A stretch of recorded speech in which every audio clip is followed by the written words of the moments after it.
Hello friends, welcome to our channel Queens World. Karthigai Deepam blog பார்த்துடலாமாங்க. அதுக்கு first விளக்குலேருந்தே ஆரம்பிக்கலாம்னு சொல்லிட்டு விளக்கெலாம் clean பண்ணலான்னு சொல்லிட்டு எடுத்து வச்சிட்டோங்க. இப்போது ஒரு பக்கெட்டில் தண்ணி ஊற்றி சபீனா பொடி, அது கூடவே நம்ம துணி துவைக்கிற லிக்யூடு, அப்புறம் பாத்திரம் தேய்க்கிற லிக்விட் எல்லாம் சேர்த்து ஊற்றி நல்லா கலக்கிட்டு விளக்கெல்லாம் போட்டு வச்சிடலாங்க. இது புதுசாக வாங்கின விளக்கு. வருஷம் வருஷம் கொஞ்சம் விளக்கு வாங்குவேன். இந்த தடவை அதேமாதிரி கொஞ்சம் விளக்கு வாங்கிட்டேன். இப்போ இதெல்லாம் க்ளீன் பண்ணுறதுக்காக எடுத்து பார்த்தேங்க. ஆனால் அந்த பிசுப்பெல்லாம் போகவே இல்லை. எனக்கு இந்த விளக்கு தேய்க்கிறதுல திருப்தி இல்லைங்க. கறியெல்லாம் கூட நல்லா போகலை.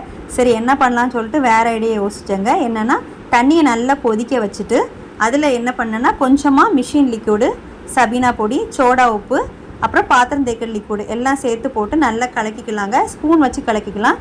கலக்கினதுக்கப்புறமா நம்ம ஏற்கனவே கழுவி வச்சிருந்த விளக்கை இதில் போட்டு அந்த தண்ணி ஆறுறது வரைக்கும் நம்ம விட்டுடலாங்க.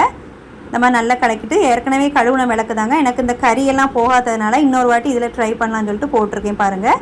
இப்போ நல்லா கிளறி விட்டுக்கலாம். தண்ணி நல்லா ஆறுனதுக்கப்புறமா எடுத்து பார்ப்போங்க. ஓரளவுக்கு கறியெல்லாம் போயிருந்து. எல்லா விளக்குலையும் போகலை, 1-2 விளக்கில் தான் போயிருந்து.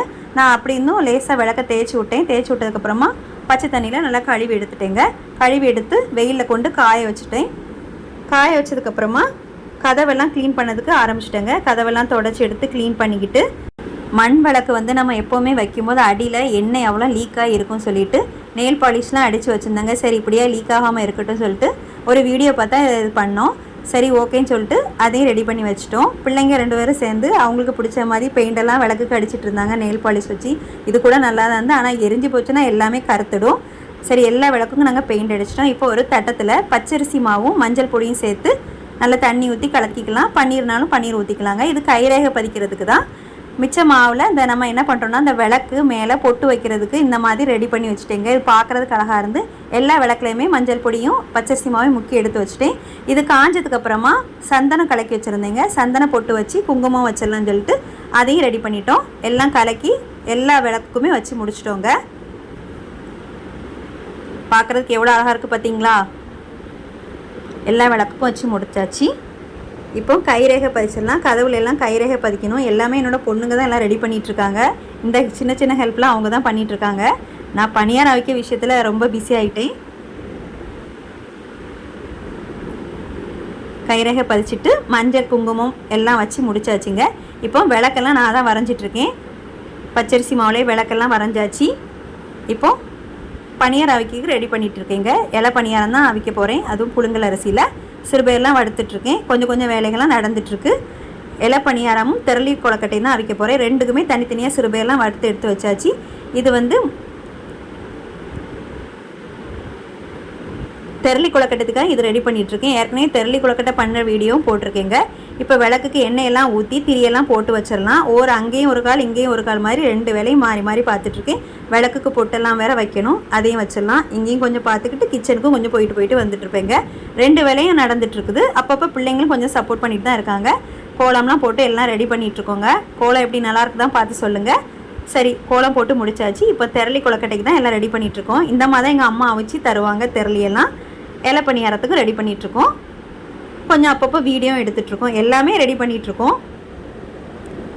இப்போ திரளியில் பூரணத்தை வச்சு அடைச்சிட வேண்டியதாங்க. அடைச்சதுக்கப்புறமா நம்ம அவிக்க வச்சுட்டு விளக்கு வைக்க வந்துட்டேன். அங்கேயும் பார்த்துட்டு இங்கேயும் கொஞ்சம் பார்ப்போம்னு சொல்லிட்டு விளக்கையும் வச்சுட்டு பணியாரம் ரெடி ஆகிட்டுருக்கு.